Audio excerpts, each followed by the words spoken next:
Morning, Kal Kadosh. We're going to continue with today's daf was going to be Ein Zayin. We're just starting from the Mishnah in Ein Vav Amud Bet, which is the new perek of Hamotzi Yain. Okay, so this is what we're going to be doing. And we're going to start as follows. Okay, Hamotzi Yain. If somebody's going to take out wine from one reshut to another reshut, from one property, from one domain to another domain. So Chachamim say that he's going to be chayav kedem ezigat kos, an amount of wine which is enough that when you mix it with the water, it's already fitting to fit the cup. So that's what it means. Kedem ezigat kos. It's an amount of wine. When you mix it with water, you're able to drink it, right? To fill up a cup. If you're going to take out chalav, which is milk, kedegimiyah, in order that you could drink one drink, right, for an adam benuni. Here, legima achat, it just says which is basically just like one drinking. I don't know how he translates it there in English, but basically it's like one swallow. One swallow. Okay, that's good. That's good. Thank you. Okay, amotzi dvash. If somebody's going to take out honey, so says the Mishnah, it has to be enough honey that you're able to spread it over a makkah, right? That is on the back of a horse or a camel for the fuah. Very interesting. I guess they used to use honey. Yeah, that's what it says here. So they used to put honey on their backs. We're talking about, again, of the horses or camels as a refuah. Hamotzi shemen. You're going to take out oil. It's already enough oil to anoint on one of the small limbs of the human body. The Gemara is going to explain which Ever Katan we're talking about. Maim, if you're going to take out water, it's in order to put a mishcha on the eye, right? That's the kilor. The kilor is a type of like an eye cream. Okay, let me just see if it says anything here.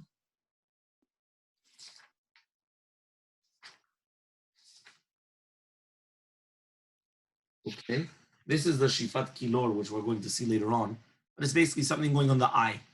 Okay. Then it says ushar mashkin, ukshakol mashkin, any other type of drinks which are fitting to drink. Bervit, a revit is enough. 86 cc or 86 milliliters is enough in order to come and to be chayav. Again, we're talking about hotzah, taking from one domain to another domain. And any bad water, which means water which is basically going to the shiuram bervit, it's also going to be revit. So it's going to be less than just in order to put on the kilor. Okay. Now it says over here, Rabbi Shimon argues, and he's going to say, kulan, all the liquids, whether we're talking about wine, right, milk, honey, verevit, everything is in revit. So he's arguing, he says, no, everything is verevit. So why do we mention then, right, the pchutim of the revit in the Tanakama, which basically, again, was that whether it's going to be in order to swallow, which is the milk, or in order to fill up the cup for the wine, or the honey in order to put on the thing. Why do we mention all those things? Lematzniehen. Only somebody that's going to be matzniya mina mashkim hanal in this shiur, and then he took it out, he's going to be chayav. Which means the fact that you would safeguard this amount, whether it's of honey, oil, milk, or wine, then if you take it out, you're going to be chayav. If you don't watch this amount, so even if you took it out, you're going to be patur. Okay, because you don't. It's not important to you at all. Okay, so let's start the Gemara. Tana, we learned in a Braita. We just said that if somebody's going to take out wine, it's kedem ezigat kos yafeh. It's in order for you to pour a nice cup of wine. Okay, so the Gemara is going to say, my kos yafeh. What is a kos yafeh? Kos shebracha, a kos of bracha, whether it's a birkat hamazon or things like that. So that's what it means, kos yafeh. That means there has to be enough wine you're putting for a kos, which you're making a bracha on it. Amar of Nachman Amar Ravua, says Nachman name of Ravua, kos shebracha tzarich sheyeh bo rova revi'it.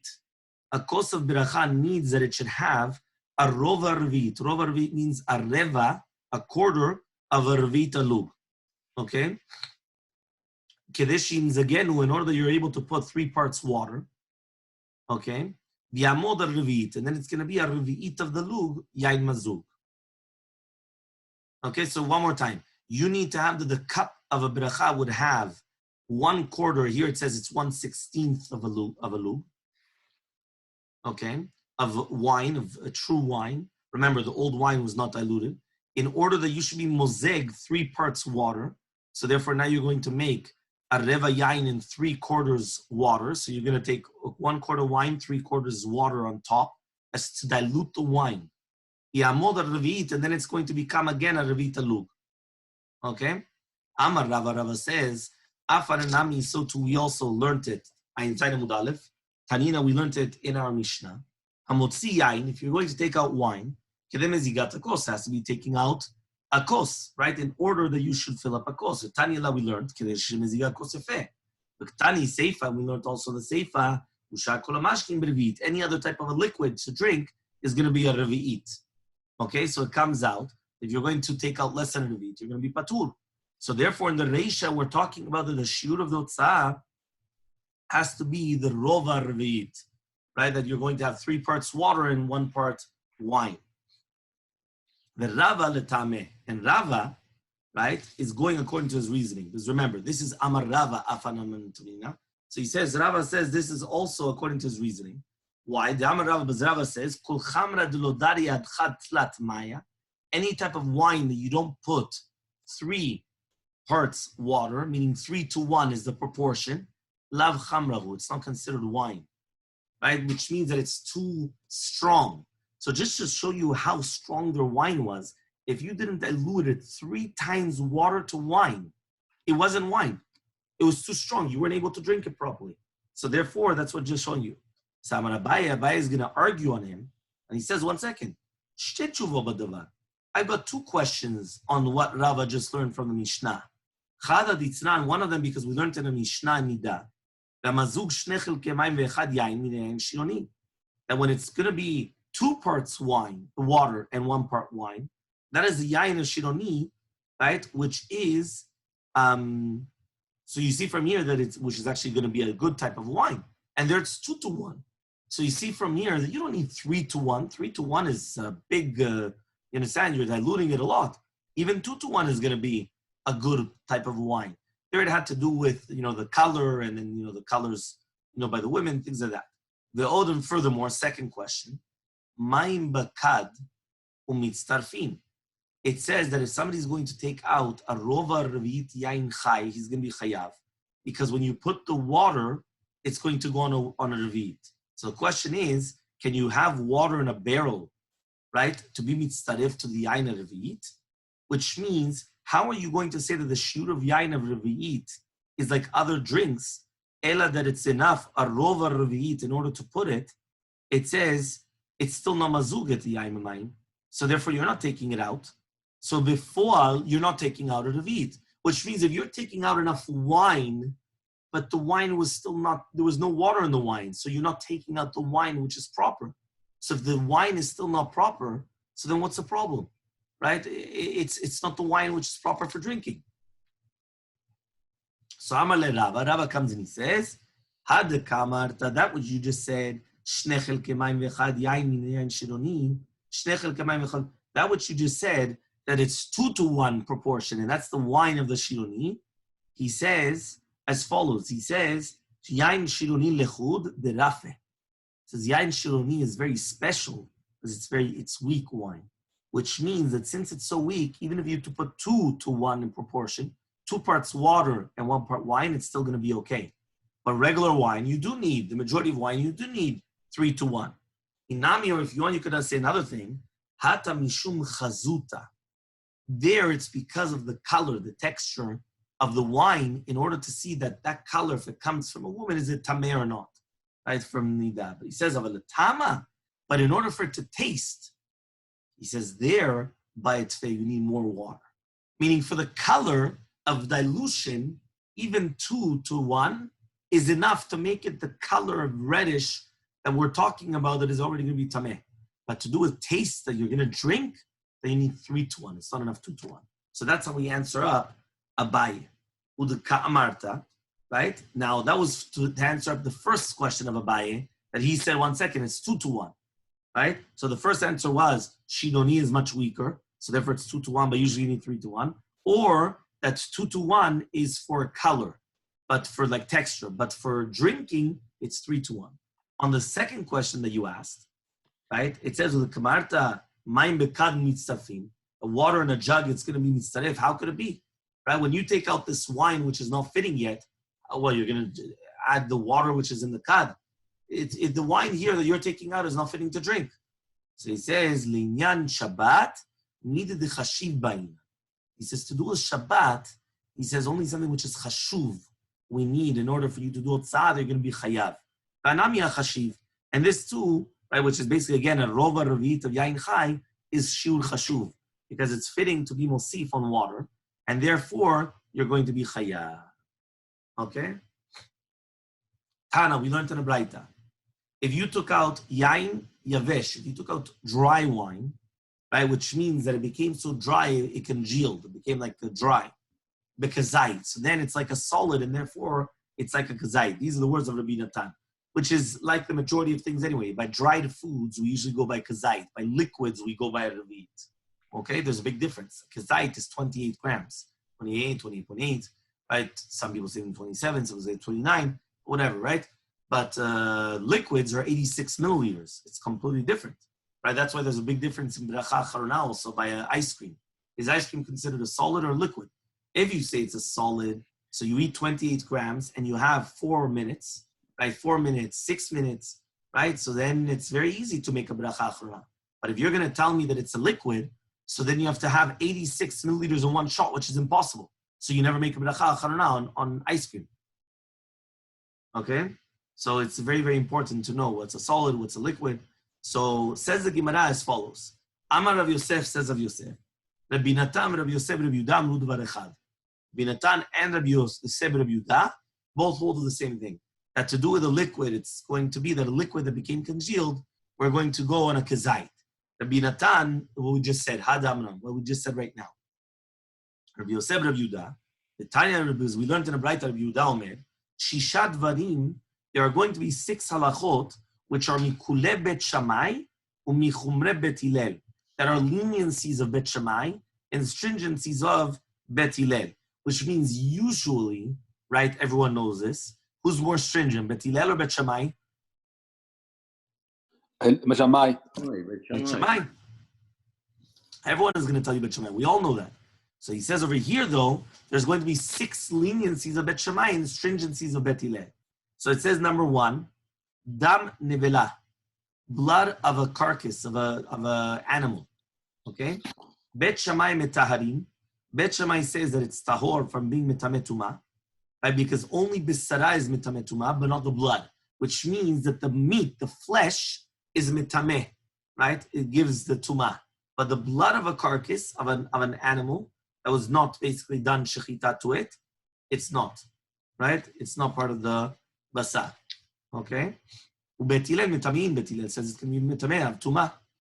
Amar Rabbi Yosef, Rabbi Yehuda says, Rabbi Yosef, Rabbi Yehuda, av keshetimu Bet Hillel, even when Bet Hillel came and they said it was tameh, lo timu ela bedam shesh bo revit, that's only if it's blood that it has a revit. Hoil yachol likrosh la'amod al-kazait, because then if it becomes dry, it could become like a kazait. And again, and that's what he's trying to say, that if it's going to be a kazait, by the basar of the nevela, it's only meant to be kazait. So if it's a liquid, if it has a revit, if it dries up, it could become a kazait and a solid. And therefore, that's why we said that it's going to be then. So this is a proof that he holds that something dry becomes a kazait. So Amar Abaye comes and he says, Dilma lohi. Maybe Bemet that's not so. Maybe we could say that Rabbi Natan was talking about a shiur of otzah of wine, karush, like wine congealed in kazait, and Yosef Yehuda is talking about the shiur of tameh, of tum'ah, right? They didn't say the same thing. Why? Ad kan lo kama Rabbi Natan hacha. We weren't talking about Rabbi Natan over there, right? The bay revit that we need revit, ela biyain de kalish, only by wine, which is going to be a liquid, right? Which is going to be kalush. Aval bedam de samich, when we're talking about blood, which is thick, kazait, right? That it's going to be already kazait, lo bay revit, which means what's happening is that wine, is not very concentrated. So he says, however, though, blood is very thick. It's not like wine. Wine is very watery. It's very dalul. It's very runny. That's the word in English, right? But the texture of blood is much thicker. Blood is thick. Wine is very dalul. It's very watered. So he says, so therefore maybe bemet you don't need a revit. So Abaye continues. Zinami, or if you want, you can say it the other way around. Ad kan lo kamar Rabbi Yosef Rabbi Yehuda hatam. Over there, Rabbi Yosef Rabbi Yehuda is only saying it to tum'av nevela. The kazait is like a revit, because a kazait is like a revit. Ela bedam de samich, but by blood, which is samich, which is very thick. But wine, which is kalish, which is very runny. Kazait havi yoter revit. So therefore, maybe a kazait is going to be much more than a revit than what it was. Even if you take out less than a kazait, you should be chayav. If you took out less than a kazait, because that's all that you need. So because of that, Abaye was just trying to say that maybe they're not the same thing. And that's why he went like both ways, like the stringency or the leniency. But it's the same concept. But basically, maybe it's not the same shita, and we don't actually have an answer to that. Okay, so we're not sure really be'emet if it was the same shita or not. Okay, next. This is now the two dots.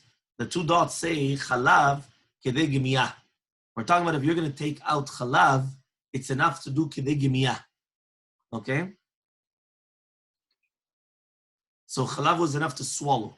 So we're going to ask the question, is it kedei gemiyah with an aleph or kedei gemiyah with an ayin? Okay, is it with an aleph or with an ayin? So here it says, what's the difference? Here it says, right?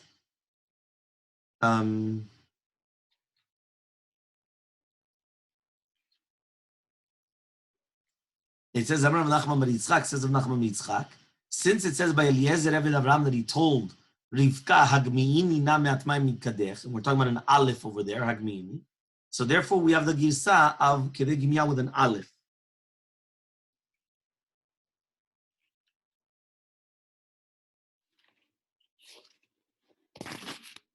So here it just says that usually whenever we learn it in the Gemara, it's always with an ayin and not with an aleph.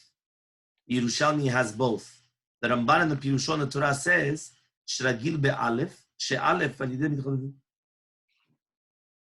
So many times they switch. Does it mean that with an ayin, it looks like a...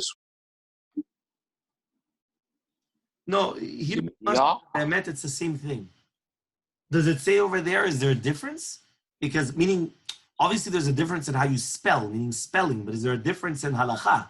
Because what I understood is that there's no difference in halakha. The question is just how do you spell, with an aleph or an ayin?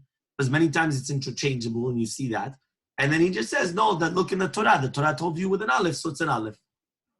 Is it the Torah? What does it say? Is it the Torah is aleph or ayin? The Torah says aleph. Aleph. Yeah. Yeah? No, but I'm just saying, though, that I don't think that it changes the word and the meaning of the word.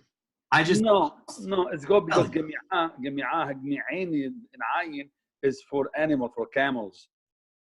And Aleph is because Eliezer, he had some reshut, and he was fulfilling his master's will, so he went from being like an Ayin to Aleph. But this is like when I learned. Very nice. Meaning you're saying the Gemi'ah with an ayin is an animal and Gemi'ah with an aleph is for a human being. Right. Because Gemi'ah is a camel swallow, you know. Hagmi'inina is an animal way versus aleph. This is what I learned when I did the Perashah back then. I'm sorry, I don't want to take it away from you. No. Very nice. No, I never heard of that. The only thing is I would want to see what is written down in the halakha each time.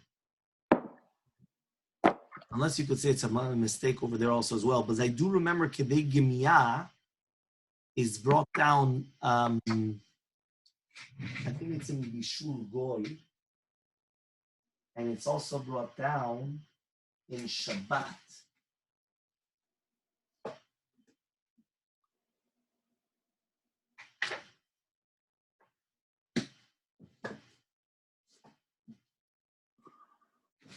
but I'm not sure. No, very interesting.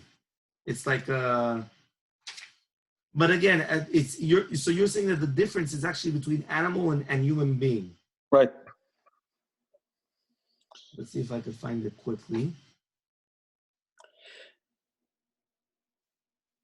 Because if you see what follow after this phrase from Eliezer, he said, "Agmi'eni na me'atmai min kadech." She said, "I will give you, and I'll give your animal too." Sorry, you see over here? Yes. What does it say? Because I can't read backwards here. I have to make it bigger. Yes. Abal, im. Sorry, the last word. Yeah. Mashkim. I can't read. Ligmoa. Digmoa. Yes. With an ayn. With ayn. Yeah. Gemi'ah. Yeah, no, so that's what I'm saying. It's interesting because there it's even for a human being. Because we're talking about the you're allowed. Yeah, because you see, like Derech Rivka, he told her, "Hagmi'ini na me'atmayim." She told him, "I'm gonna give you and your animal too." So he understand, like she understood it like he's gemi'ah in aleph because of a human, and she told, "I'll give your animal the ayn." Sorry, continue, Rabbi. Right. No, here he actually says that according to this, what we just mentioned, also loig mabayin at the chometz, which that was what I showed you over there, should be with an aleph and not with an ayin. But I don't know. Very interesting. Okay. No, it's in usually even in Hebrew, I'm saying usually now we also still do it with an ayin, like ligmoa. But it's interesting that the Gemara is saying no. We learn it from Eliezer. It's with an aleph. Okay. Fine. But I like the yesod though that you said that at the beginning he was an animal and then he became like yes, but he wasn't. He was the Masechet Eliezer and then he became Baruch. Yeah. Okay, very good. So Yibailehu. So they had now the doubt. Okay, Ein Zainamu bet. Garinin or Garinin? I guess the same thing. Garinin. Obviously, again, we're not changing the explanation, but at a Garin, and we know that we always go with an Ein. So the Garinin are like the pits. So is it with an aleph or the ayin? So he says, Amar Rav Barula says Rav Barula to do with it if you're going to redeem a field in the like we actually just read this at the end of Bechukotai. So he said over there that if you're going to redeem a field that you put for Ekdesh, it says V'imachara yovel Ekdesh etzedeu v'chishv al kohen v'nigra me'erkecha. So there we say v'nigra that you should do with an ayin. So since garin comes from the shoresh gara. Right, because when you come to eat the your megaream, you take away from it the pit and you throw it in the garbage. So too, v'nigra merkecha means you're taking away, you're diminishing from the field. Okay, v'nigra merkecha, you're being mema'et, you're taking away. So therefore, it comes from the same shoresh. So garin will come with an ayin. Okay, interesting. Next, ibailahu. We're going to ask another question now. It says that the gechalim, right? What are the gechalim? Are the gechalim, ibailehu, omemot with an aleph or omemot with an ayin?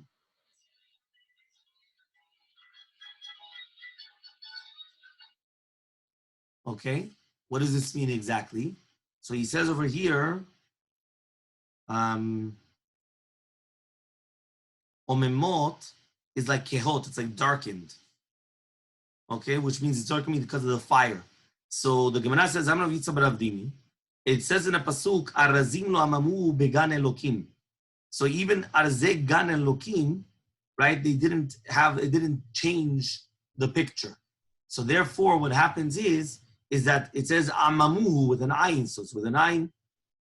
Ibailuhu, another question. Me'ametzim or me'ametzim with an ayin. So here we're talking about that when a person passes away, we close their eyes. So what about on Shabbat? Because now we know on Shabbat the deceased is considered mukse. So are you allowed to close their eyes on Shabbat or not? So Amar Ochia bar Abba Rabbi Yochanan says Ochia bar Abba name Rabbi Yochanan. Ve'otzem enam mireot bira. We're talking about when a person closes his eyes from looking at bad. So closing eyes is ayin, otzem. So me'ametzim with an ayin. Fine. Tanu Rabbanan, right? We learned in a Braita. Hamotzi chalav shel behema kedei gimiya. If somebody is going to be motzi chalav of behema, it's going to be kedei gimiya. Yeah, so it's enough just to swallow it. Okay, we're talking about milk of a kosher animal. Chalav shel isha, it's going to be milk of a woman. The loben shel beitza, or the chelbon of a beitza, which is not cooked, which is basically not the yolk, the wet egg white.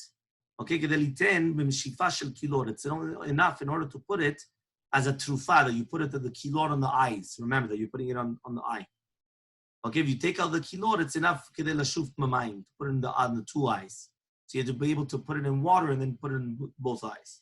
So by Ravashi comes and he asks the question, is it enough to put it on the eyes exactly? Or the shiur that you could put it on your finger and then on the eye? In order that it's a bigger, because if it's that you're just putting it on the eye, that's one thing. But if you put it on your finger and then your eye, you need a little bit more liquid. So we don't have the answer. Okay, we're again at the two dots. Okay, dvash. We're talking about now taking out honey. So we said kedei litena la katit, in order to take out for the katit, which is to put it on top of the back of the animal, right? It's like a bump or whatever it is in the back of a camel or a horse. So Tana, we learned in the Braita, kedei litena al pi katit. It's in order to put it on the katit. The Gemara is going to say, what is that? By Ravashi comes and he asks, kedei litena al katit, apuma de kula katit. Are we talking about the entire makkah? Are we talking about that you're putting it on the entire wound? Odilma amur shakama de katit, or on the first part of the katit, which means only on the top part of the katit, the top part of the wound, apuke hudrana delo, which is coming to be memaet, the entire hekef. Teiku, again, we don't have an answer, which means, are you talking about like only mamash on the top or also on the sides? Let me see if I have a picture of it.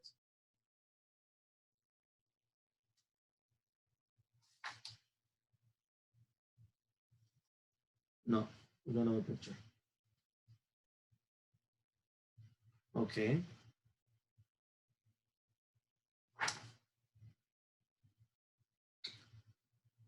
Fine.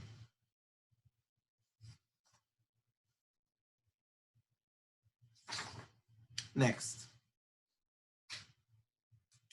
Amar Rav Yehuda Amar Rav, says Rav Yehuda Rav, Kol ma shebra HaKadosh Baruch Hu be'olamo, lo bara davar echad levatala. There is no such thing that HaKadosh Baruch Hu created in something in the world that was in vain.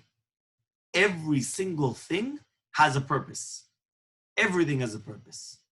Yeah? Bara shablul.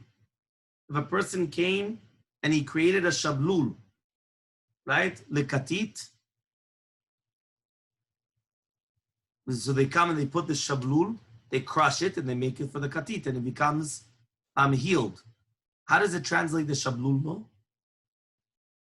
Slug. Slug. Slug is like a type of a bug or something like that, no? It's a snail. It's like snail. That's what I remember. Like a type of a... Yeah, escargot or something like that. Okay. Bara zvuv, right? He created a fly for letzirah, for a kitzat tzirah. When a hornet comes and it stings. So they crush the zvuv, and then they put it, and it calms the person down. Bara yitush. The truth is, I don't remember. The zvuv was a fly and yitush is a mosquito, or the opposite? This said gnat. Like a I don't know what is it. A gnat. Yeah, it's for, the G is silent, if I remember. Okay, so it's a gnat. Okay, gnat.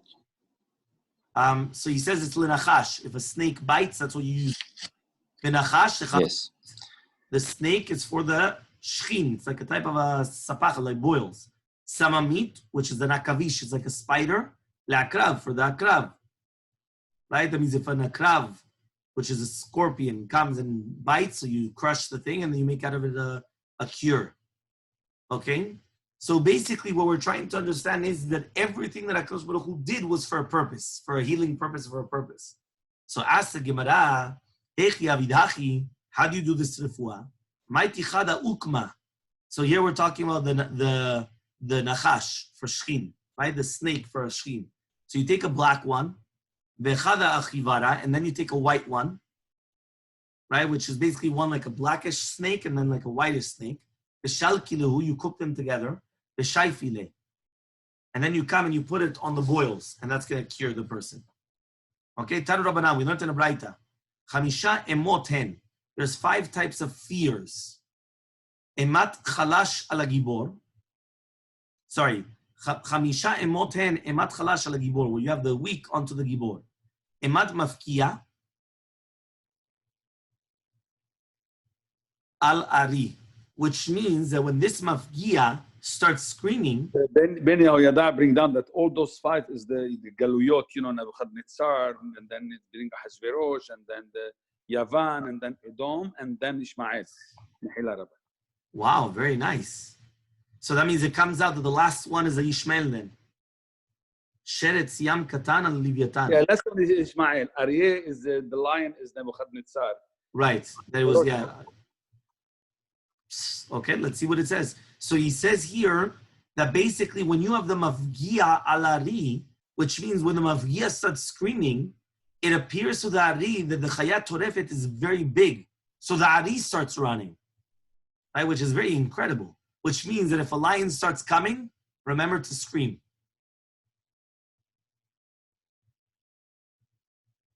Okay.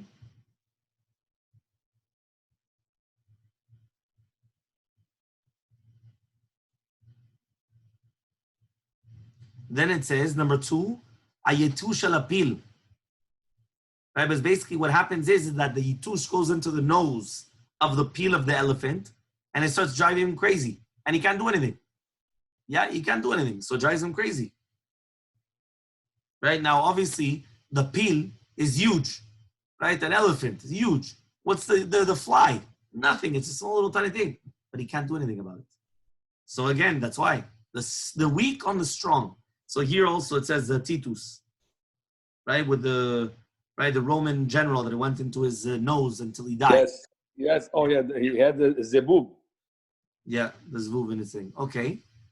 Gimel emat semamit, which is a spider on the akrav.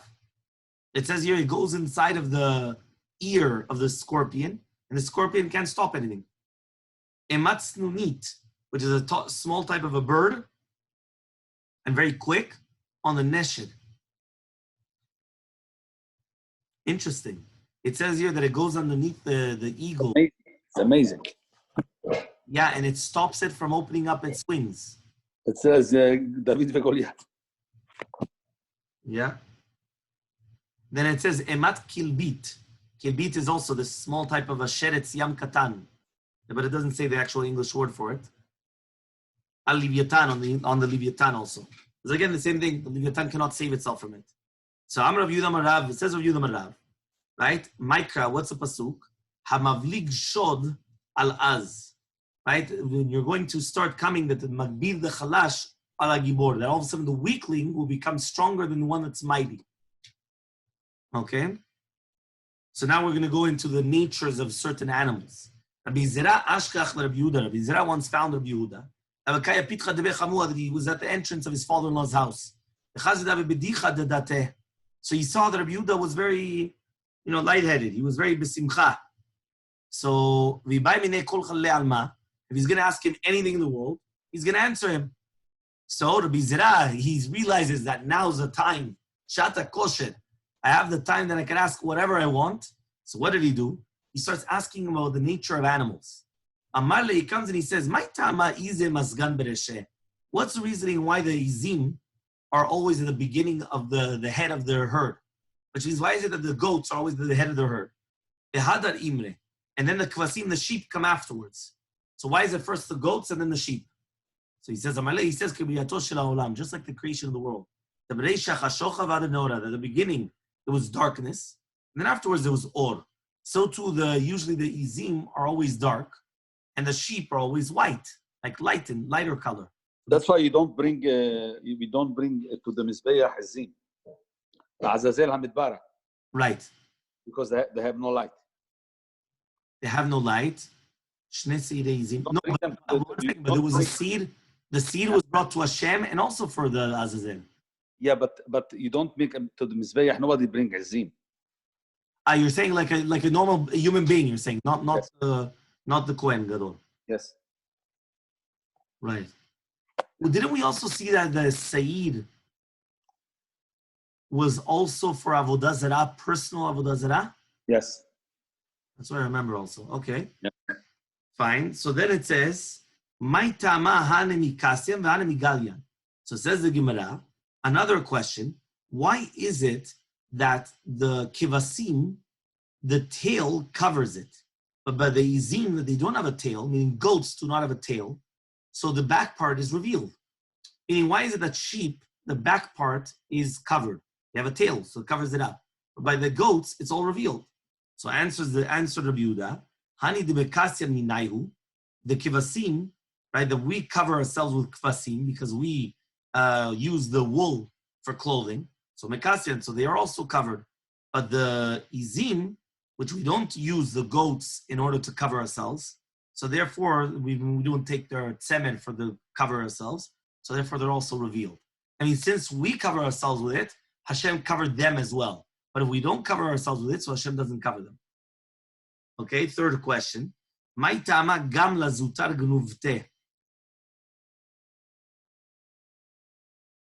is it that the gamal, the camel, his tail is so small? So answers the Gemara, Mishum dachal kises. Sorry, answers of Yehuda, because he usually eats kotzim, thorns. Which means that since he usually eats thorns, if it was going to be so long, the thorns would get into the tail and then he has a big problem. So because of that, the tail is shorter, so he doesn't get stuck in his tail, all the thorns.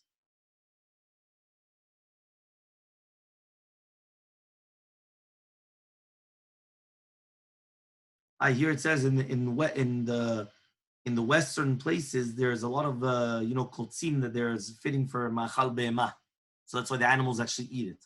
So the camels and everything, they eat this. What's the reason that the shor, the ox, its tail is so long? So answers Rabbi Yehuda, mishum the daire be'agme, because they go in the mar'e lachim, in the very, like the swamp area, the places which are very lach, very moist. So he needs to get away with his tail, all the yitushim.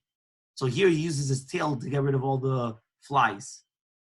Okay, fifth question. Why is it that the karne harbe? Why is it that the karnaim, how do you call the horns, right, of the arbe, of the locusts? Why are they so soft? Right, they're like like the antennas. Why are they so soft? So says the Gemara, says Rabbi Yehuda, the bishum the daira bechilfe, because they live between the little woods, right, which are very, very hard. Ikasha, so if it was actually going to be very hard as well, nadia umitavra, right, it would actually break off, and then the locusts will become blind because they don't have these antennas. So what happens, right? It says because the eyes are tied to the antennas. So it says,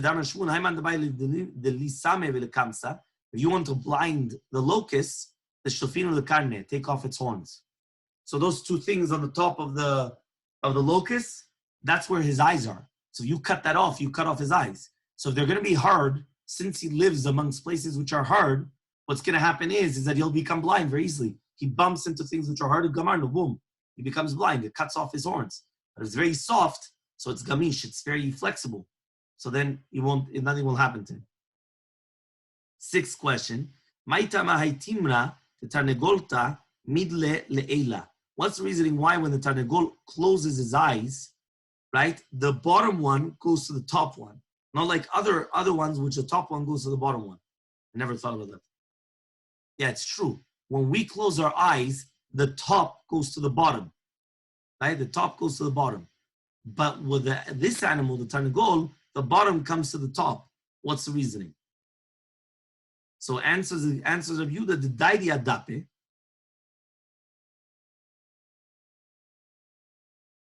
Right, because basically he says he usually sleeps, the tarnegolim sleep on a high place on the krashim and the korot. And the ashan, the smoke comes up to them. Yael kutra mitavra. So if it was the other way around, it would get in, it would penetrate the eye, because the top part went down to the bottom one, but it would still come up, and it would come into the eyes, and then it would blind them. So because of that, it does the opposite. The bottom one closes upwards, so where it comes up, it doesn't actually penetrate. Okay? So now he starts asking other things as well, but now in Lashon Aramit. And now he's explaining it as a notrikon, like a Rashi Tevot. Okay?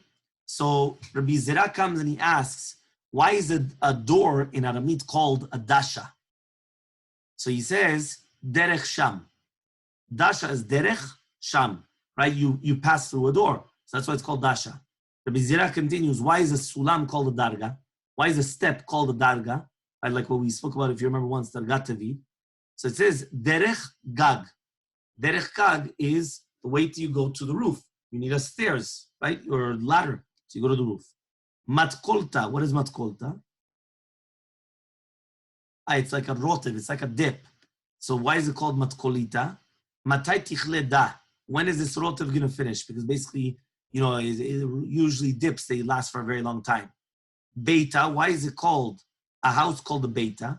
Bo vetiv bab. It's common, I'm going to live in it. Why is it called a bikta? Bikta is basically a house which is very, very small. So it says Be Akta, Makom Tsar, a place which is very small. Rabbi Zira asks, why is a bul etz called a kufta? So he says kuf vetiv, right? Put it down and sit on it, because you could sit on a piece of wood.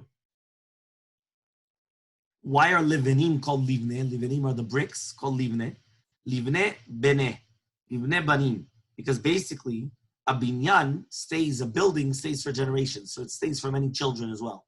Right? For generations and generations, that's what's livne. Why is it called hutza? Hutza are basically the kutzim of anafed dekel. When you take palm trees, you take that's called hutza. So it says it's because it's for a chatzitza. Hutza, chatzitza is the same thing. Remember the hay and the chet many times are interchangeable. Ibn Zira asks, why is it that it's called a kad? You pitcher, you drive from water is called a chatzba. Shechotzev mayim min arab is taking out water from the river. Why is it called a small earthenware vessel called a kuza? So he says kazeh, right? But that's the midah. The midah is kazeh. I don't know what this one is.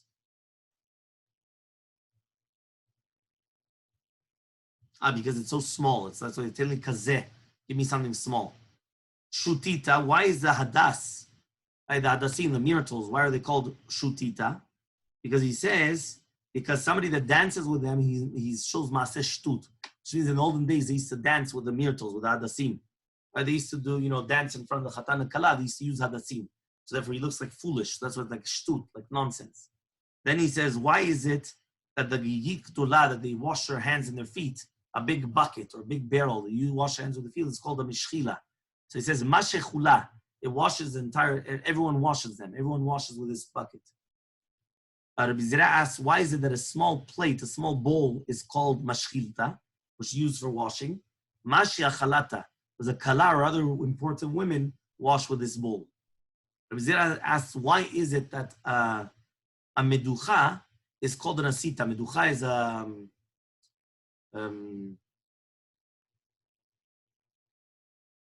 what's the word in English? The mortar, no? Mortar? M-O-R-T-A-R? You have there what's a meducha? I'm lost in those names.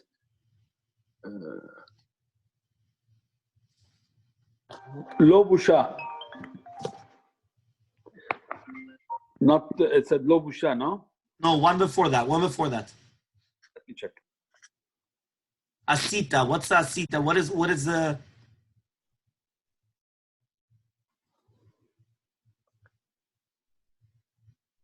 No, right before the... What does it say? Okay. It's mortar. Mortar, no? Like M-O-R-T-R? Yes, hand mortar. A hand mortar, very good. Okay, so why is the hand mortar called an asita?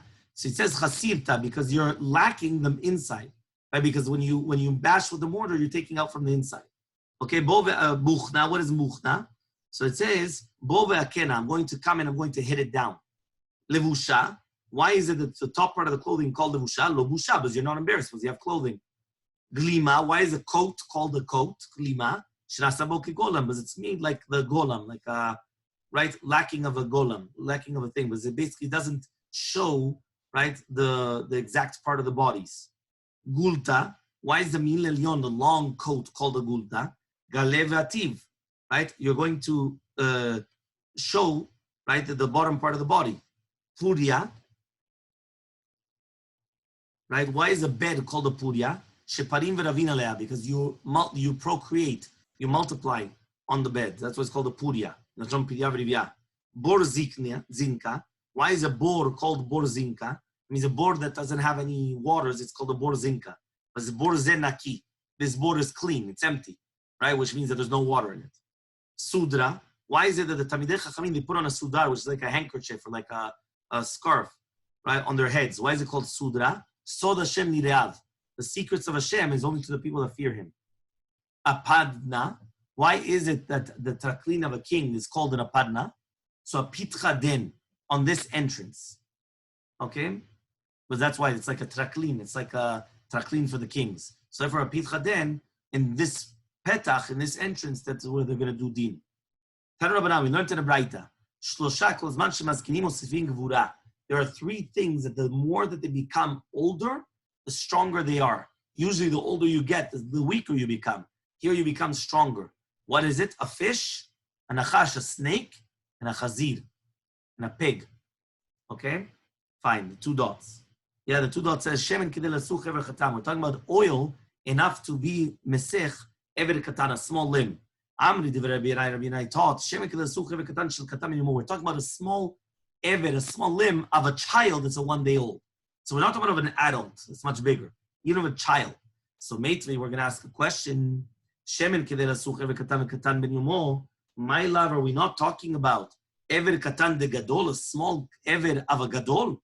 The ever gadol of a katan ben yomo, or a big ever of a katan ben yomo? So says the Gemara, no. Amni l'chad Rabbi Yanai, lo hachi kama. Shemen kidei lasuch ever katan shel katan ben yomo. It's a small ever of a small katan, of a child that's a 1 day old child.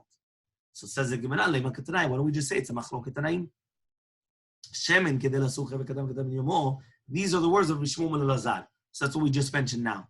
However, though Rabbi Natan says, kedei lasuch ever katan. In order to be sach, an ever katan, a small limb. The Gemara asks, Maila ba'kami palge? Is that not no machloket? The Rishmum and Elazar holds ever katan of a katan ben yomo. And Rabbi Natan says, ever katan of a gadol, or ever gadol of a katan. But ever katan of a katan ben yomo, no? Says the Gemara, no. The chule alma, everybody holds, whether the first shita of Shimon Lazar or the second shita of Rabbi Natan, everybody holds ever katan, the katan ben yomo, lo. You're not going to be chayav. Right? Okay? Veleta, the Rabbi Yanai. Right? But we do not hold of Rabbi Yanai. And this is the machlok between them. And then he's going to explain how do you actually interpret it. So, Blina, we're going to leave this for tomorrow, which is Daf Ayin Chet.